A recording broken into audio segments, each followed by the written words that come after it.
requirements. Did the recent storms damage your home and roof? Call All-American Roofing today. All-American Roofing has been repairing and replacing roofs for over 40 years and is a second-generation locally owned roofing company. They are also a Google-guaranteed contractor and offer free inspections. Our roofers are GAF Master Elite contractors with a BBB A+ rating. Call All-American Roofing today at 405-787-0400. All-American Roofing, the best roofing company in Oklahoma. 405-787-0400. Would you like to play a more active role in your health? At Hightower Clinical, we believe all Oklahomans should have access to new potential treatment options through clinical trial participation. Our team wants to support you with the best care possible through clinical trials. No health insurance is required. Compensation is available for eligible study participants, and study care is provided at no cost. Having the chance to go through a trial and find out if something works for them and makes their life easier, I would recommend them do it. To learn more, scan this QR code and visit our website. Hi, I'm Ashton and I'm with the nonprofit Fostering Futures. Every day, children are removed from their homes due to abuse and neglect. In these critical moments, we step in to support these vulnerable kids. We work alongside child welfare workers to meet the essential needs of safety, stability, and healthy connections, as well as providing enrichment opportunities. But we can't do this important work without your support. Consider donating at fosteringfuturesok.org. Together, we can offer children a brighter future. The Ref Radio Sports Network is powered statewide by the insurance adjusters at Brown O'Haver. Fire, wind, theft, or tornado, we can help. Call 405-735-5510. Live from the Buffalo Wild Wings Studios, it's time to get locked in to the best Sooner recruiting and football news with Tyler McComas and Parker Thune. You better lock it up. You better lock it up. No, you lock it up. You lock it up. Lock it up. Hit the guys up on the Riverwind Casino calling line at 405-329-9000. Text the show on the Knippelmeyer Chevrolet text line at 405-651-3439. Do it! Just do it! Now, with Locked In, here's Tyler McComas and Parker Thune. You know, it's the middle of the week. Mizzou coming up on Saturday. Has it felt like Mizzou Hate Week yet? Has all of the politics really dominated the storylines this week? Are we finally ready to say mean/true things about that state, that university, that football program, and that head coach on the Knippelmeyer Chevrolet text line today? I sure hope we are. 405-651-3439. Let the hate flow from your body about Mizzou, please. Because the hate flows pretty easily out of me talking about these guys. And yeah, if you missed it yesterday, I brought some fun facts about this series, not a rivalry, this series to the table. And yeah, their longest winning streak against Oklahoma, 2, which means it's not a winning streak, right? Didn't it have to be 3 to officially be a winning streak? Can we say that they have never had a winning streak against Oklahoma in football before? Man, back-to-back wins is all they got to show for it. I'm very disappointed that we haven't made heavier use of this soundbite this week. I'll be deep in the cold, cold ground before I recognize Missouri. So I thought about, I almost cut that. I cut and for those of you that have seen The Outlaw Josie Wales, I have that coming later on today. But yeah, sure. Hey, feel free to drop that in whenever you'd like today and throughout the rest of the week. I'm going to drop it in liberally. I mean, and I'm not talking politics when I say that. I mean, if we're just going to have Mizzou Hate Week, right, if it really actually gets started today on the text line, by all means, drop that whenever from the Simpsons. I think that would be fantastic. The picks for this weekend are starting to roll in, and for the first time in a while, maybe the first time all year long, I am seeing the majority of people out there pick Oklahoma to win an SEC game. No, I know, but I'm seeing a lot of people out there picking OU to win this game, which the spread favors OU right now, OU -3, but a couple of guys at 24/7 Sports, one picked Missouri 24-21. I think that was Chris Hummer that picked that. The other one picked OU to win 26-23. And then all three of the guys at SEC Unfiltered today, straight across the board, all of them picked Oklahoma to win. Bold of those fellas to assume that either team is going to be scoring 20-plus points on Saturday. My early week especially feel, in the weather conditions we're expecting. My midweek feel is 20-14, and I'm wondering if I need to even alter that score a little bit. That's a very low score. That definitely hits the under, and I'm like, this weather potentially, do I need to lower it? I don't know. You want to know my score prediction? Yes, please. 17-6, Oklahoma. 17-6. Boy, that is a god-awful, sloppy football game. But you know what? I will take it right now and not think twice about it. It's a double-digit win, Tyler. Yes. It's a double-digit SEC win. Oklahoma's probably not going to do all that much offensively on Saturday. Fortunately, they shouldn't need to because, I have probably said it a dozen times this week, and I'll keep saying it, Missouri is starting a guy that couldn't beat out a lacrosse player for a starting job. So please tell me in your 17-6 score prediction that it's 17-3 late and Dorkowitz kicks a field goal to make it 17-6. Kind of like, remember what he did against Texas A&M? They were down like 41-7, and on like a 4th and goal, he like kicks a field goal to make it 41-10. Oh gosh, what a weak move by him. Yeah, no, I actually think Missouri is going to score a touchdown. And then they're going to go for 2 to try and cut a 2-possession game to a 2-possession game. I was hoping that you'd say the extra point dong off the upright. Yeah, no, they'll there. just go for 2 for no reason and miss it. Yeah, well, 17-6, I'll take it. I got 20-14 right now with my midweek feel. Parker and I both have the under hitting pretty significantly because the over-under right now sits at 42 on this game, 6:45 on the SEC network. Before we get to the text line, because we got text rolling in, does this feel like a make-or-break game? I mean, it's a make-or-break game to me in terms of, making a bowl game. And not that anyone's going to call a 6-6 season successful. It just kind of, I don't know, man. It's still in a lot of ways, it just feels like a make-or-break game in terms of just trying to find anything positive here kind of moving forward. Oh, yeah. I mean, a win in this game means a lot because you get bowl eligible. You ensure you're going to have 15 more practices come December. You win consecutive games for the first time since non-con. And moreover, Tyler, you're the fan base that gets to gloat all off season. And gloat I will.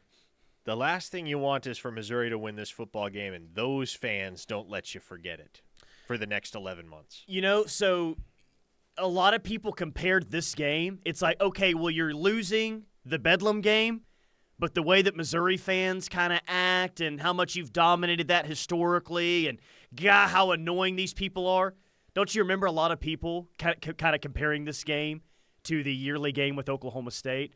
Well, you don't play Oklahoma State this year, and I think it's been since 1998, another 1998 reference, isn't that fun? Since OU has lost to Texas and Oklahoma State in the same year. So if we want to use the Mizzou Oklahoma State kind of comparison there, let's go ahead and extend the streak where you're not losing to Texas and losing to these guys in the same year. Kind of keep that streak going right there. I think that would be very much appreciated. 5-star Randy says, what about the missing Missouri peace pipe? Could it be considered paraphernalia?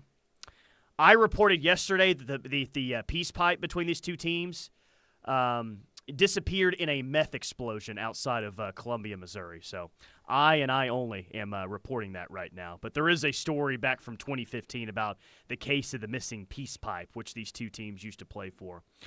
Ty from Edmond, I'll give this to you. How does the election results, how do those affect OU football recruiting? Do you feel better about things at 25 and 26? I was getting around to this. I'll tell you this much. I have a colleague at Yahoo Sports by the name of Ross Dellinger. Very, very strong, very capable national college football reporter and writer.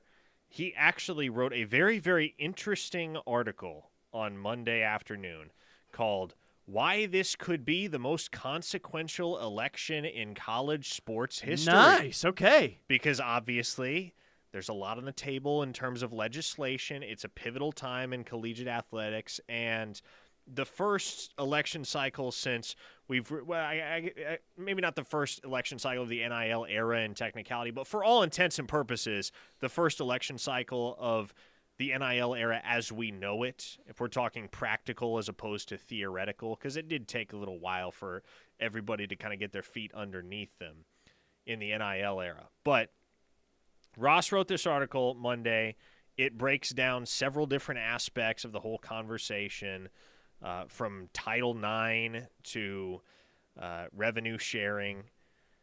It's very comprehensive, very thorough. I would recommend it to everybody. Again, his name is Ross Dellinger, D-E-L. Was OU in good shape? Now that we know the result, is OU in better or worse spot here? He does not mention the University of Oklahoma specifically in this article, so I do not know. But read that article, take away what you will from it. But he is obviously one of the more plugged-in folks in all of college football. And he believes that this is going to wind up being the most consequential election as far as its fallout on the collegiate athletics world that there has ever been. Boomer Bubba says, quit talking 6-6, start talking 8-4. That should be the expectation going forward. I didn't say 6-6 was a successful season, but I got to talk about them getting their 6th win way before I talk about them getting their 8th win. Because they don't win this weekend, then we'll see what happens the rest of the regular season. But this is a massive, massive, massive, massive football game coming up. And honestly, this to me, though it won't be the last availability report that we get this week, in a season full of anticipated availability reports, this one ranks pretty high up there in terms of availability reports that are going to be released tonight. Not only for OU, but probably the most anticipated availability report from any of OU's opponents so far up to this point, right? Because normally it's like, oh, please, let one of these wide receivers be back. Please let one of these offensive linemen be healthy. We're not really watching the opponent's availability report all that much this year. I have a very optimistic prediction for you, Tyler. Oh, please, I need it. I think both Deion Burks and Jalil Farouk will be listed as probable tonight. That'll do it for me right there. I need that. What about Brady Cook? Doubtful? Questionable? Oh, he'll be listed as questionable. They'll keep up the masquerade, but he's not playing on Saturday, Tyler.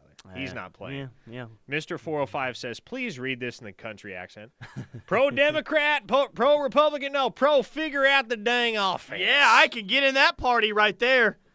Figure out the dang offense, which I got to say, though I don't think he'll be the OC next year. Joe John Finley has done a pretty decent job up to this point for the past couple of games, right? I mean, it's at least a heck of a lot better than what it had been before.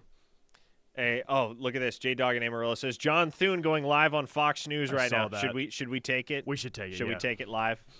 John Thune's about to talk about how the election results last night affect OU football recruiting in 2025. I have no doubt about that. Or he may be talking about how election results affect South Dakota State football recruiting. But 662 State of Mississippi, 28-15, on the way to at least a 7-5 season. Look at this, man. Look at all this. Can you believe the optimism that we have? Let them win one game against Maine, and everybody's pumping sunshine again, Tyler. Beat Maine, and we're like, well, come on, guys. It's at least a 7-5 year. They're at least going to win 2 of their next 3 games, potentially even 3-3. Check back with me next week. I love it. How things, man. Like it is crazy though, just how a football win can affect, especially for like a college football market. How can it can affect the entire state's mood? The mood is, I wouldn't say just super happy, but it's considerably better than it's been the past month or so. Yeah, it's gonna be great. 1-star Porter's nemesis, 24-10, and BV and Tyler whoop Dorks' ass after the game. That's my favorite prediction of all. I don't know which of you those and BV two. going to be tag teaming it? Yeah. Like Nacho Libre and a Skeleto? Should I wear a Nacho Libre mask? I used to have one somewhere. You did, really? Yeah. Sooner Bump says, I am here for the sunshine pumping. Also says, Tyler, we missed you last night. Let me know when you can go. How was the trip to Bad Daddy's with Sooner Bump? Fantastic. Sooner Bump and I sat there, chatted for an hour about OU football and OU hoops, because Billy Tubbs was apparently the one that made him, an Iowa kid, fall in love with the Sooners. Nice. And I had a Sam I Am burger, which was phenomenal. Did you leave us some golf balls as well? I did, and I have some for you. Yeah. He asked if you were a golfer. I said, I think Parker likes to golf. Yeah, remind me in this next break, I got to run out to my car, and I have a sleeve of Pro V1s for you. This is way more, if you want to use the word rivalry for OU and Missouri, way more on the basketball side than on the football side, historically. I think most OU fans would back me up on that one, especially those who lived through that era with Norm and Billy. Did they meet in the Elite Eight in 02? Yep, year OU won that game, ended up in the Final Four. Yeah, kind of funny that you ended up playing those guys in the Elite Eight, which you know how that game was, right? It was a low-scoring, grinded-out type of basketball game. I think my family and I were in San Antonio for spring break, and we listened to that game on the drive back, and I'm the most nervous kid of all time in the backseat listening to that. But Kelvin and the boys got it done. Beat Quinn Snyder in Missouri to advance to the Elite Eight. And then I think it was the next year, or maybe it was 2 years after that. I want to say it was the very next year. They played each other in the Big 12 Tournament Championship game. And that was the game where OU had a really big lead, and then they didn't score, or they didn't hit a shot from the field in like 10, 11 minutes. And they held on for like a 48, 46, or 50 to 48 type of win or something like that. Sounds disgusting. Yeah, well, they figured out a way to win. It was highly stressful. But 5-star Randy says, how about the winner of the game this weekend gets to stuff the opposing coach into a locker? I mean, I'm down, but could Drink even stuff BV into a locker? Is he physically capable of that? I mean, he'd have to have some help. I think that's the reason why that's a pretty safe bet to make, because even if Missouri wins, Drink is never going to be able to get BV in the locker. Yeah. Tell me if this is a compliment or not. Mr. Okay. 405 says, Tyler, I feel like you're young, but sometimes you seem so old. I think that's a compliment. I read that as a compliment. Thanks, Mr. 405.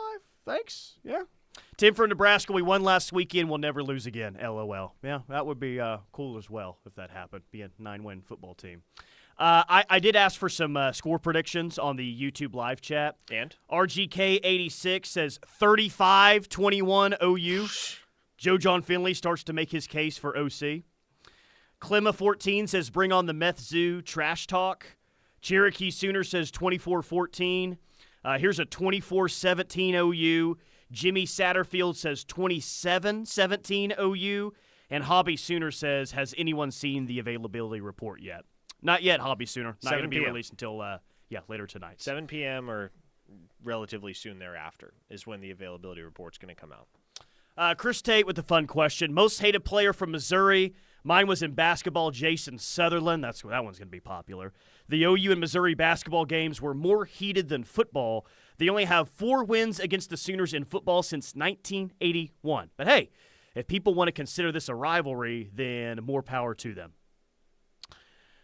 Most hated player in Missouri athletics history for you? I mean, Chase Daniel is – I look at Chase Daniel, though, the way that, like from an OU fan perspective, the way I look at Chase Daniel is the same way I kind of look at Chris Sims. It was – I didn't like him, but it was way more of making fun of him the entire time and OU owning him and dominating him more than, someone that got the best of OU a time or two. So, I don't know. I'd have to think. I don't think Chase Daniel would be mine, honestly. I can't think of any Missouri athlete over the years that's, worth hating for me. Yeah. Yeah. They were just for the longest time, they were irrelevant. And even when they weren't irrelevant, they would still get pounded by Oklahoma on an annual basis. Yeah. Well, they would get really good. And the years where Missouri got good, guess what would happen? Oh, you'd walk up to them and slap them back into reality. Oh, Missouri, you're number one? You're number one with the chance to play for a national championship? Let us slap you back into reality here, Missouri. That's what's happened over history, the few times they've actually been good. 405-651-3439 is the Knippelmeyer Chevrolet text line. Let's talk about the upcoming offensive coordinator hire. Which name has maybe lost some steam over the past couple of weeks? We'll kick that around and a lot more right here on The Ref. We're the home of Sooner fans. Sooner football talk lives here. This is The Ref. When the game is on the line, you need a team that you can count on. When injuries occur, you can count on the one team that knows sports medicine. Norman Regional's Ortho Central is your premier team of orthopedic specialists. With 5 highly trained orthopedic surgeons, 3 fellowship-trained sports medicine physicians, and locations in Norman, Newcastle, and Midwest City, we'll work hard to get you back in the game. Ortho Central, #1 in sports medicine and orthopedic care. Call 405-360-6764 and schedule an appointment today. The Mont invites you to come by and enjoy our high-quality food and drinks in our historic atmosphere. The Mont has won numerous awards, including Best Restaurant in Norman, Best Appetizer for our great queso, Best Exotic Drink for the original swirl, the Best Patio Dining for our beautifully landscaped patio. Come see the Town Tavern OU football scoreboards dating back to 1947. We'll see you at the Mont on the corner of Boyd and Classen, or call us at 329-3330. This is Toby Rowland. Did you know that more than 80 million people depend on AM radio each month for news, weather, and emergency information? A new bill in Congress would make sure AM radio remains in cars because when cell and internet services go down, this far-reaching free service may be your only lifeline. Text AM to 52886 and tell Congress to support the AM Radio for Every Vehicle Act. This message is brought to you by the National Association of Broadcasters and this station. Messaging and data rates may apply. It's football time in Oklahoma. While you enjoy the game and tailgate, let Scissortail Roofing and Construction handle your roofing or construction project from start to finish. Whether it's a damage from a storm or a full construction project, we have you covered. Call us today at 405-928-8089 or visit us online at scissortailroofing.com for a free estimate. Hit by hail? Call Scissortail today, your trusted local roofing and construction company. For over 80 years, Primrose Funeral Service has been providing comfort and guidance during difficult times. Pre-planning with Primrose can help make things a little easier for families. Not only can you pre-plan a funeral, but you can pre-plan your sunset cemetery arrangements, which removes the difficulty of planning for a loss at the same time loved ones are experiencing one. Contact Primrose Funeral Service at 405-321-6000 or visit them online at primrosefuneralservice.com. Hey Sooner fans, this is Olivia Troutman, 4-time NCAA champion with the Oklahoma gymnastics team. Season tickets are now available featuring an exciting SEC schedule. Go to Soonersports.com to get your tickets. And don't forget to become a member of Team 10 to support OU women's gymnastics and receive unique experiences and special access to the team. Team 10 supports our team above and beyond anything I could have ever dreamed. Go to Soonersports.com to get your season tickets and become a member of Team 10 today. Boomer! Connect directly, bid confidently. At Purple Wave Auction, transparency is key. With no reserves and no hidden surprises, you're connected directly to sellers so you can inspect and bid on quality equipment with confidence. Whether you're looking for ag, construction, or fleet equipment, we're here to ensure a clear, hassle-free experience. Register today at purplewave.com and start bidding with peace of mind. Purple Wave Auction, the easiest and most straightforward way to buy and sell equipment. How do you give hope to a child in the foster care system? It starts with your heart. That tug you feel on yours when you hear that children are waiting for a stable, loving voice to speak up for their best interests. And then it becomes your time. What started out as a feeling that maybe you could make a difference becomes the difference. Change a child's story. There is a child waiting for a volunteer like you. Contact South Central CASA at 405-360-5295.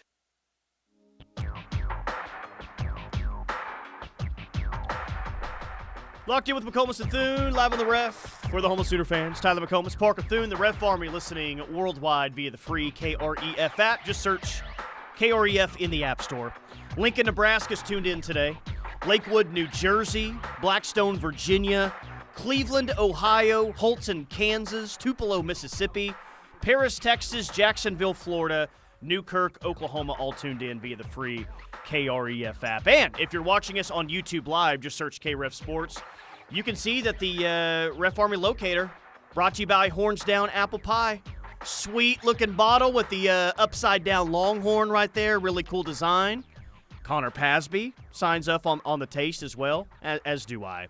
But Boz really approved this design on the bottle as well. You can find Horns Down Wine and Spirits all across the state, including Cellar Wine and Spirits right here in Norman. So appreciate all the support from Dink and Addison. Horns Down Apple Pie. Go get yours for the big game coming up this weekend. Really quick random thing before we get back to the text line. I noticed that during the teleconference today, it's not a big deal, I just kind of noticed it, Brent said Raggins, Zion Raggins. Thought it was Reagan's. So it is Reagan's, and this is a mistake that I made for a long, long time too. I got caught in the habit of saying Zion Raggins because for whatever reason that is the pronunciation that a lot of people want to go. I mean, it's kind of natural. It was natural for me, and so you don't really question it. But no, it is Reagan's. That is the correct pronunciation according to OU's official football pronunciation guide, and I trust Mike Houck on pretty much everything. So if Mike Houck says it's Reagan's, I'm going to go with Reagan's. But, you get used to saying one thing one way, and you say it enough times, it becomes kind of embedded and can be tough to shake. It's Reagan's. It's not. It's Carrion, not Carrion. That's right, Carrion. And I'm trying to think of another one that not even necessarily by Brent that a lot of people mispronounce on that. Wee woo. Yeah, that's a good one too. Tommy says that apple pie is fire emoji. You're right, Tommy. It is fire emoji. Big fan of that. Brad from the 405 says just call him Z, make it easier. Okay. Yeah, but then you have Zion Kearney too, so. Yeah, that's true. He's not the only Z. Craig in Cleveland, thanks for the Cleveland shout-out, fellas. Love being able to keep up with Sooner sports even though I live 1,000 miles away from Norman. Oh, you're welcome, Craig. Thanks for tuning in every single day via the KREF app, and I'm sure it's nice, though the Buccaneers haven't been winning a ton of games lately. It probably has been nice to say, hey, fellow Browns fans, how do you feel about that move? Getting rid of Baker Mayfield, bringing in Deshaun Watson. You guys feeling good about that? How you feeling about it? I teased the OC hire before the break, and I do want to get into that a little bit. Who's the name that the past 2 weeks would you say, okay, well, if we're going to come up with our names, a list of names here that makes sense right away, who's lost the most steam from then until now? Would it be Brennan Marion and that go-go offense at UNLV? Who did we think maybe was a realistic candidate at the time, but based on what you hear and just some other factors, you're kind of selling the thought that they're going to be the next OC? Would it be him or would it be someone else? I would say I've definitely cooled on the thought that Brennan Marion is going to be a top-tier candidate for the OC job. He may still get an interview. You may still hear his name thrown around. I expect you will. Like this isn't like going to be decided in the next week. Nothing's imminent here. We're going to have to wait till the end of the month of November to really get a sense of where this thing is going. But again, like the two names that have the strongest buzz right now amongst the people that I talk to are Joe Craddock at Tulane, and then the big riser the last week and a half or so has been Dan Mullen. Yeah, we talked about Dan Mullen yesterday. It's a very polarized. Do you think Dan Mullen now is the most polarizing OC candidate that is currently on the board?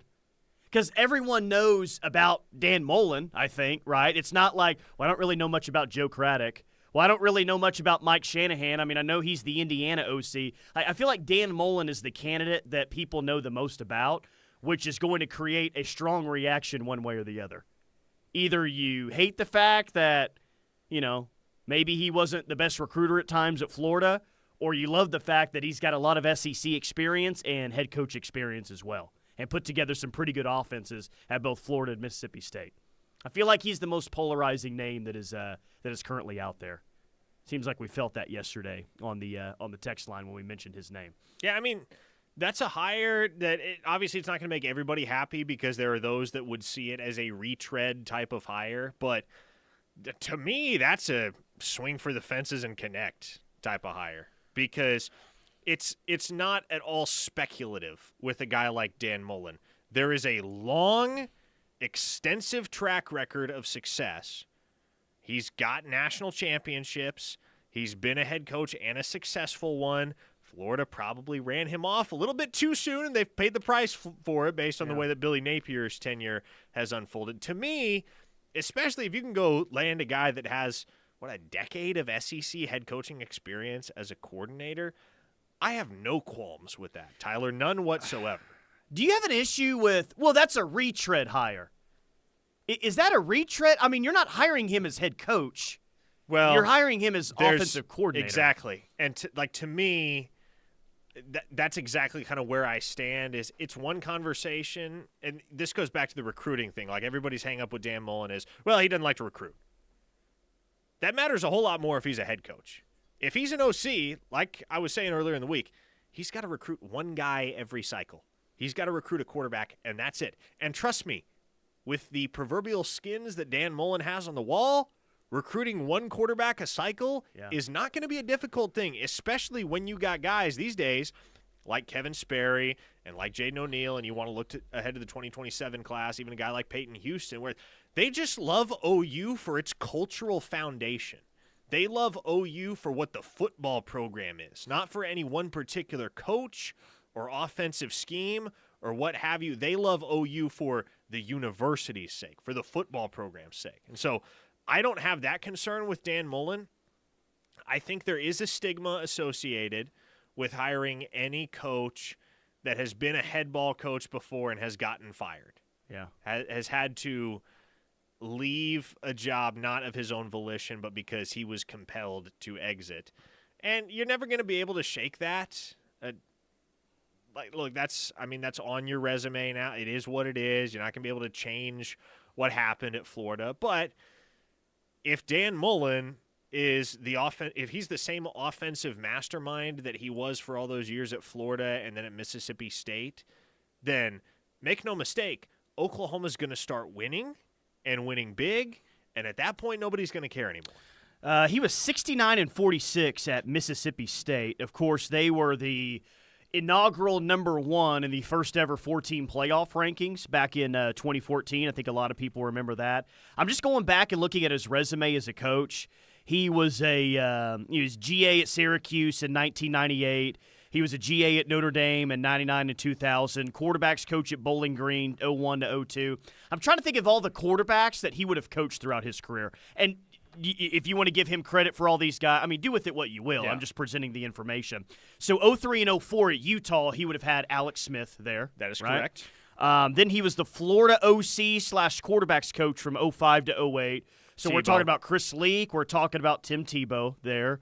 Mississippi State from 09 to 2017. We're really talking about Dak Prescott there. Yeah. And then 2018 to 2021, Kyle Trask. In that 2020 year, he was a Heisman finalist. So pretty good quarterback play has been, really wherever he's been since he's been a QB's coach. Yeah, well, and don't forget there was another guy that wound up in the NFL that Mullen coached during his time at Florida. That's Felipe Franks. Yeah. So was it really 2018 was his first year at Florida? As a head coach, yeah, 2018 was his first year as head coach at Florida, according to Wikipedia, of course. Which how can you not trust that? Yeah, who was there? Was that still Jim McElwain in 2017? Unless it was when was Coach Boom there? Talking about Muschamp? Will Muschamp, yes. I thought Muschamp was before McElwain. Maybe I'm wrong. Who was Florida's head coach in 2017? I could have sworn because I went to a Florida game in 2017. And I could have sworn it was Dan Mullen's first year as their head coach. The year 2017 at the University of Florida is just no, you're right. He was not. It was McElwain. McElwain was the head coach. That's crazy. In my mind, it's Dan Mullen, but in reality, it was Jim McElwain. Well, at least Dan Mullen didn't lie naked with the shark, right? They can't say that about every Florida coach there recently. Here's his head coaching record, Dan Mullen. 09 at Mississippi State, 5-7. This is all at Mississippi State, starting it from 2009. 5-7, 9-4, 7-6, 8-5, 7-6, 10-3, 9-4, 6-7, 8-4. So 69-46 overall at Mississippi State, which is a good job. And then 33-39 in SEC play. He parlayed that into the Florida job. He goes 10-3, 11-2, 8-4, and then that 5-6 in 2021 did him in. 34-15 overall, 21-14 in the SEC. Yeah, 34-15 overall, Tyler. You said it right there. Like, by most standards, that's not like a smashing success, but by no means is it a failure either. So it's not as if Dan Mullen is a washout. You know, the hang-up with Seth Luttrell, and with the benefit of hindsight, there were some people that were very right about this. The hang-up with Seth Luttrell was he was a 500 coach, 500 on the nose at North Texas, never won a bowl game, and that underwhelmed a lot of folks. You look at what Dan Mullen did at Florida, I don't think that underwhelms anybody. It might not overwhelm anybody, but it certainly doesn't underwhelm anybody. 918, do you think Dan would keep Bill Bedenbaugh and DeMarco and Emmett Jones? So this, to me, is where things really start to get interesting. Because I think the assumption that we've been operating under is that there's going to be some type of offensive staff turnover leading into 2025. Because understandably, you go hire elsewhere from the collegiate ranks. You have the expectation that, especially with the tenuous nature of Brent Venables' own job security, you have to let your offensive coordinator do what he wants as far as staffing. You got to trust him to assemble the staff that he would like to assemble. But if you bring in a guy like Dan Mullen, Tyler, it might be exactly the opposite. We might be looking at a situation where in 2025, the only assistant from opening day of 2024 that's been replaced would be Seth Luttrell.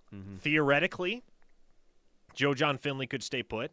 Bill Bedenbaugh could and would stay put, as would DeMarco Murray and Emmett Jones. If there's a member of that offensive staff that I think is gone at season's end, and I'm not talking dismissed, I'm talking about they go take a job somewhere else, I think it would be Joe John Finley, because if he has a really strong close to the season as a play caller, maybe he thinks, you know what, I like doing this, I'm good at this, I'm not going to have the chance to do this at Oklahoma, I'll go do it somewhere else. I'll go do it, like maybe, who knows, Tyler, it'll be a real interesting coaching carousel, because if Lane Kiffin goes to Florida, where's that leave Ole Miss? Do they hire Jeff Lebby? Does Jeff Lebby want to bring in Joe John Finley as his OC? He would leave Mississippi State to go to Ole Miss. At least I would think that he would. I mean, Ole Miss is a better job than Mississippi So there's State. a lot that hangs in the balance, but I think the unseen benefit, if you will, the benefit that maybe no one is considering with regard to hiring a guy like Dan Mullen, is that it doesn't compel you to have staff turnover on the offensive side. This is an interesting question from Poto. What are the chances on keeping Kevin Johns on staff for next year? I'll say this about Kevin Johns, man.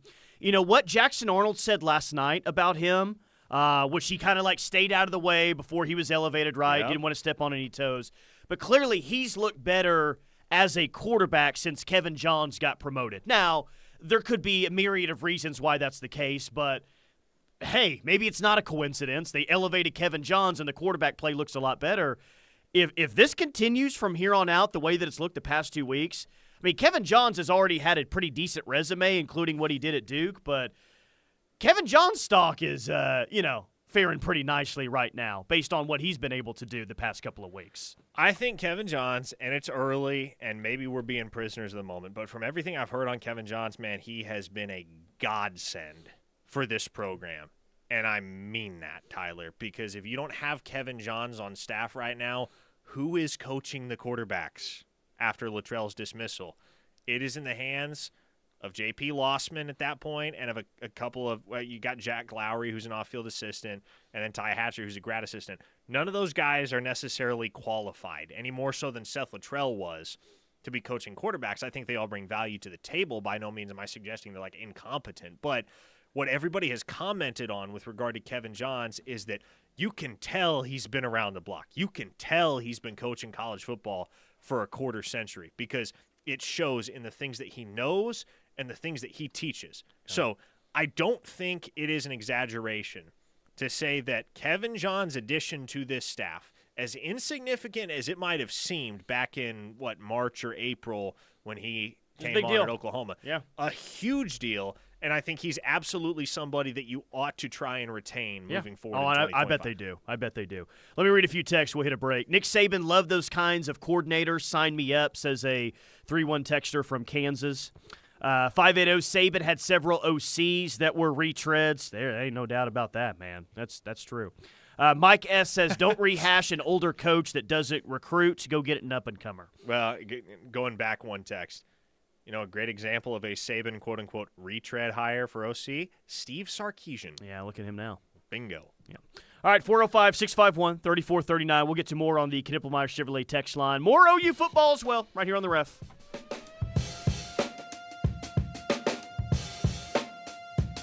Dustin Voracek here. Do you eat, sleep, and breathe football? KREF is the only place for the most comprehensive daily analysis of Sooner and college football. We are the football experts. We're the home of Sooner fans. Download the KREF app and listen from anywhere. What's better than tailgating for football on the weekends? Let the 12th Avenue Chick-fil-A in Norman make you a winner. Whatever you need, we have it. Don't worry about packing everything from home. Let us deliver it to you. Not only do we cater for football games, name the event, and it will be our pleasure to serve you. Need pre- or post-game meals? Having a birthday party? Monday through Saturday, we've got you covered. And even trays prep for those Sundays when you crave Chick-fil-A. Call the 12th Avenue Chick-fil-A at 405-310-3189 today. How about this? We're hanging out with the winningest coach in OU football history, Bob Stoops, Mondays on the T-Row in the Morning Show. It's the Stoops Review with the HBC on the T-Row Show, Mondays from 7:45 to 8:30 with limited commercial interruption. Every Monday, we'll be looking back at Saturday's OU game with a guy who knows what he's looking at. Bob Stoops, the Visor, the HBC on our show every Monday. Check it out. Does your business need a trusted electrical advisor to help with repairs, maintenance, service changes, or upgrades? Don't just trust anyone. Choose Wade Electric, a family-owned company with over 50 years of experience. Wade Electric has an extensive portfolio of completed projects in new construction, remodels, and service. We specialize in a variety of electrical installations like accent lighting and automation, landscape and security lighting, shop and outbuilding wiring, and more. Call Wade Electric today at 405-329-1940 for all your electrical needs. Are you looking for a luxury apartment for rent in Norman? The Falls at Brookhaven offers stunning 2- and 3-bedroom spacious floor plans with large walk-in closets, washer and dryer hookup, and a fabulous kitchen in a well-maintained, calm environment. From plush carpet to sleek stainless steel appliances to a pool, 24-hour fitness, and 2 dog parks, the Falls at Brookhaven has it all. Call our locally owned and operated community at 405-701-8233 or go online to thefallsatbrookhaven.com for a free tour and see what living in luxury is like. Hi, I'm Ryan Blaney, a third-generation race car driver, and I dedicate a lot of my time going fast. But when my grandpa was diagnosed with Alzheimer's, it was a very unexpected bump in the road for us. It's important to notice if older family members are acting differently or having trouble with routine tasks. Early detection of Alzheimer's can give your family time to explore support services and access available treatments. If you or your family are noticing changes, it could be Alzheimer's. Talk about seeing a doctor together. Visit alz.org/time to talk. A message from the Alzheimer's Association and the Ad Council. My son Ian was diagnosed with a brain tumor at the age of 16 months. We had no hope until St. Jude rescued us. He's alive because of what St. Jude has done. He's here because of the doctors who came before, their blood, their sweat, their tears, the knowledge accumulated and shared, with everyone else around the world. This is how we help kids beat cancer all over. Finding cures, saving children. Learn more at stjude.org. Landmark Fine Homes is a custom home builder in Oklahoma City. Our commitment is to build energy-efficient, custom-quality crafted homes around the metro OKC area. If you're looking to build your first home or last, Landmark Fine Homes is the builder for you. We have many floor plans to choose from, or bring us one that you already have. We have communities throughout the metro, or we will build on your lot. Call 405-347-5991 and let Landmark Fine Homes help turn your dreams into a reality. This is Peggy Doviak, and I opened DM Wealth Management because of a horrible experience that my mother had with a stockbroker. I wanted to give people an alternative, a place they could go to understand their money, to know why investment decisions were made the way they were, and to create a financial plan that would help them meet their goals. Most of all, I wanted to help them plan their prosperity. Call me at 405-329-8884 or dmwealth.com.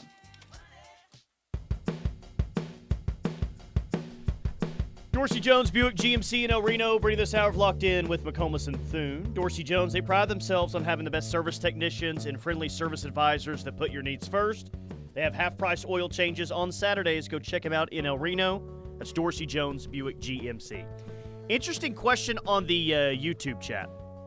Mr. Sooners 2001 says, out of Mizzou's 3 most recent quarterbacks, Drew Lock, 2015 to 2018, Chase Daniel, 2005 to 2008, and Brad Smith, 2002 to 2005, would you trade them for our quarterbacks during the same time frame? So I'll go one by one here. Okay. He started with Drew Lock, 15 to 18. So basically, are you trading Kyler Murray and Baker Mayfield for Drew Lock? Somewhere, I'm sure there is an individual that's delusional enough to say yes to that question. I am not that person, and I'm fairly certain you aren't either. I am not. Chase Daniel, 05 to 08. So we're looking at let's go with Brett Bomar, Paul Thompson, and Sam Bradford. Yeah. No, on that one. Nope. Last one, Brad Smith, 2002 to 2005. So we're talking about Nate Hibble and Jason Whites. And Bomar, right? Yeah. Bomar was 05. Bomar / Paul Thompson, if you want to go there. Jason White was a Heisman Trophy winner. You could maybe talk me into Brad Smith over Hibble and Bomar, but certainly not over Jason White. I got a lot of respect for Brad Smith. He was a really good player there. Ended up playing the league for a while. Not as a wide receiver. Wide receiver, right? Wide receiver and kick returner. Yeah, Jets is I think the place where maybe he spent the majority of his career. But no, I'm not trading any of those quarterbacks for any of OU's during that time frame. Not doing it one bit. Who's on the recruiting board for 2025? We know that Cash Jacobson is 3-star defensive lineman out of Jinx. Got an offer this past weekend. Caleb Burns, still there. Baylor commit at linebacker. Still there. Still visiting on the 23rd. Anybody else? Still feel good. For the moment, not really. I mean, Babalola has committed to Michigan. Austin Peay has committed to BYU. It's really about Caleb Burns and Cash Jacobson right now. And if we get another late offer, maybe get a JUCO offer, I don't know. Like, it's not out of the realm of possibility, but it's about those two guys right now. Here's an interesting question for 2025. An interesting question that I hope that we don't have to find out the answer to. Okay. But, we mentioned Manny Choice yesterday. Some teams maybe after him, trying to flip him. Cortez Mill, like really at wide receiver. If you lose a wide receiver, do you just say, okay, well, that sucks. Didn't want that to happen. But we got 4 here, so we'll move forward in this class with 4, or do they go try to get someone else by signing day? I think they would move ahead with 4 because they're going to have to process a couple of guys at season. Because, like, Tyler, who in that wide receiver room is moving on? No one in terms of eligibility / graduation. Like, everybody can come back next year in that wide receiver room, literally without exception. Everybody can come back. Will everybody come back? I mean, no. Whether that is by choice or by coercion is the real question. Any way you slice it, if you're going to bring in 5 wide receivers, or even 4 for that matter, if you're going to bring in 4 wide receivers in the 2025 class, there are at least a couple of the guys in that room right now that you're going to have to push towards the door. Well, not only that, but is there a player that's currently on the roster that deserves a scholarship at the end of the season? Yes, there is. We all know, right? 88. That's all I got to say. Jacob Jordan. Keep feeding him the rock. I mean, he's played pretty well when he – actually, I was looking at the wide receiver stats today, and he's number 1 on the team right now in terms of yards per game. And, he's only played in a few games up to this point, just 3 games. But in terms of yards per game right now, he's averaging more than any other wide receiver on the team right now with just over 53 yards. So I think that he's played well enough to get a scholarship offer, but that makes the numbers even trickier if that's what you want to do at the end of the season. Yeah. Well, maybe he'll pull a Gavin Freeman and defect to Oklahoma State. Who knows? Alex from Manford says, do you guys want to feel old? Sure. Matt Leinert's son just committed to SMU for the 2026 class. Wow. That did happen. Is he a quarterback, I'm guessing? He is a quarterback. Yes. 6'4", 205. Big old boy. 6'4", 205. Is he left-handed like Dad? I don't think so. I do not think so. But, yeah, I'm telling you, man. I'm telling you, we talked about him yesterday, as a matter of fact. SMU is coming. That program's in the Power 4 now. They got money. It's a 12-team playoff era. They're in it this year, man. SMU, you better watch out for that program because they are on the come-up. Cherokee Sooner says, I wouldn't trade those 3 for a sharp stick in the eye. I'm talking about those 3 Missouri quarterbacks. Drew from Flower Mound says, today is my 25th birthday. Happy birthday, Drew from Flower Mound. Congratulations. Halfway to 50. Today is my 25th birthday. Will OU football play in a national championship in the next 25 years, is what Drew says. Wow, that's a good one. Whether they have or whether they haven't, Drew, I plan on being here come your 50th birthday so that we can either fondly reminisce on this text or commiserate over how long of a drought it has become. Will they play in a national championship in the next 25 years? Man. Unfortunately, that's a question that you really have to think on. I mean, it's really just a feel more than anything. I'm going to say that the University of Oklahoma figures it out at least one time in the next 25 years. And I got to believe this. I got to believe that a blue blood like Oklahoma is going to find a way in a national championship at least once in the next 20, 25 years. So I will say, Drew, it is your birthday. I will say, yes, OU will play in a title game in the next 25 years. Please let that be the case. Please let that be the case. Because what are we going on right now? 2008, the last time they played in a national championship game. Going on like 16 years now since they played in the last one here. Let's not let it be over 25 years more. Boomer Bubba says yes on national championship game. Chapstick says yes because history says we will. Cool Mo J says blank, yeah, we will, Flower Mound. So the main win just turned everyone's frowns upside down, and everyone's happy again. Just please win on Saturday so we can keep this attitude for next week throughout the bye week. Slim Brady said, Saturday is my birthday, and I'll be 23. If I live to see Steely's age, will I see the Sooners win a championship? Oh, that long? Yeah, Slim Brady. Yeah, that long? Me. Yes, yeah. Trust me, you live to Steely's age, you'll see multiple. Porter's Nemesis says, not with Dan Mullen. Puerto Rican Sooner says, you remember when Teddy said OU is winning a championship year 3 of BV being here? Dang, that's real pain. Yeah, I ain't going to get there. Yeah. That is not going to happen. And here's the thing, Tyler. This might sound like cope. This might sound like sunshine puppet, whatever. Like, if OU doesn't get ravaged by injuries this year, I don't know if they're in championship contention. Like, I don't know if they're like a top 5, top 10 program in the country, but they're right there in the thick of the playoff hunt right now. I would at least hope that they're still in the playoff hunt going into the month of November because they weren't this year. They were officially eliminated in Oxford, Mississippi. Because we thought, 3-loss OU could maybe get in, and yeah, that's. And I know nobody wants to hear the wait till next year refrain, but I'm telling you right now, this team has the potential to be really, really good in 2025 with all the pieces they have coming back. Well, I just hope they can be a lot better on the offensive line. I hope they can be good on the offensive line this weekend. Like, we talked about the availability report, and Travis and I will mention it, at least a couple of times in the next few hours. From the availability report aspect, it's, is Burks going to play? Is Farouk going to play? Is Brady Cook going to play? Well, I'd like it if Sexton or Taylor or Tarquin or somebody could be available, and you're not throwing out Logan Howland and Spencer Brown as your 2 tackles on Saturday. I mean, that's probably the likely scenario right now, that Spencer Brown and Logan Howland are your 2 tackles, but that's going to make life difficult for. If Spencer Brown walks onto the field for the Sooners' first snap of the game, I will walk off of the field and exit the premises at Faroe Field. Okay. And just drive back to Oklahoma.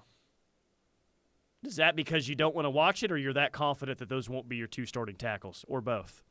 No, that's because I don't want to watch it. I fear that is what will happen. Watching that in the rain?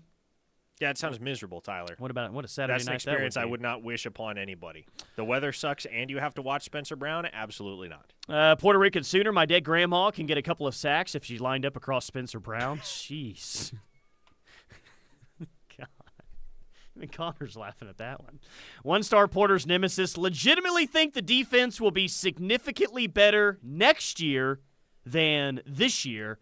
And this year's defense is pretty damn good. And I agree with you. And Gentry staying healthy could be a big part of that. Well, you get Gentry Williams. How many positions are you going to be upgrading at? You have to consider this. You will be upgrading at cornerback because you will be replacing the law firm of Walker and Malone with a healthy Gentry Williams, presumably. You will be replacing Billy Bowman with Peyton Bowen. I think that's no worse than an equal trade-off at this point. You have to replace Danny Stutzman. That's the challenge.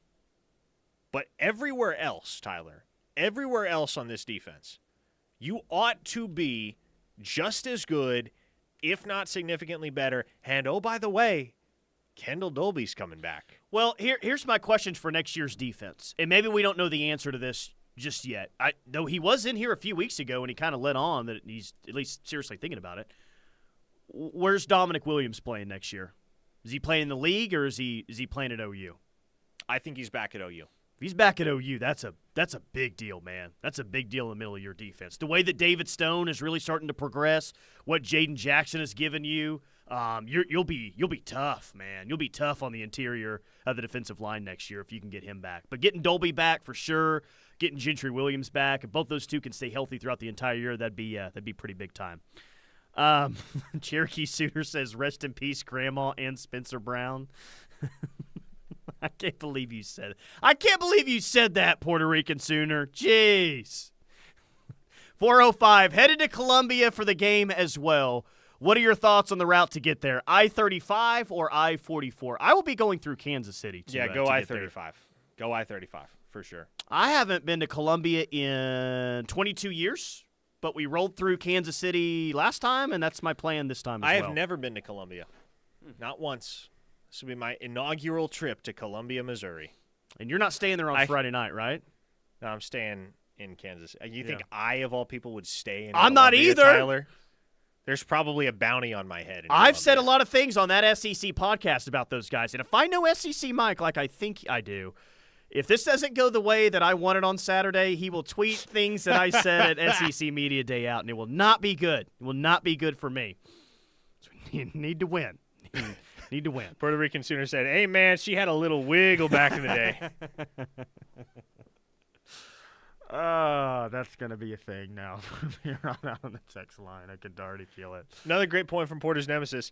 Grayson Halton has an argument for being this team's best defensive player. Hey, yeah, man, he's been good. I am so excited about what senior year Grayson Halton is. Well, forget individually, has defensive line been consistently your best position on defense this year? Yes, I would say so. And it was looked at as, in the three levels, the biggest question mark of the three. And it's turned out to be the biggest strength of your defense. Man, they've really built up that line for sure, man, which is nice. All right, Rush is coming up next. Keep it locked on the ref for the home of Sooner fans.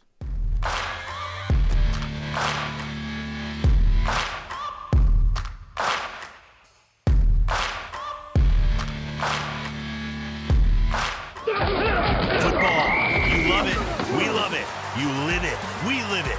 You need it. We got it. Nobody covers college football better. The Rush, right here on the Ref Sports Radio Network.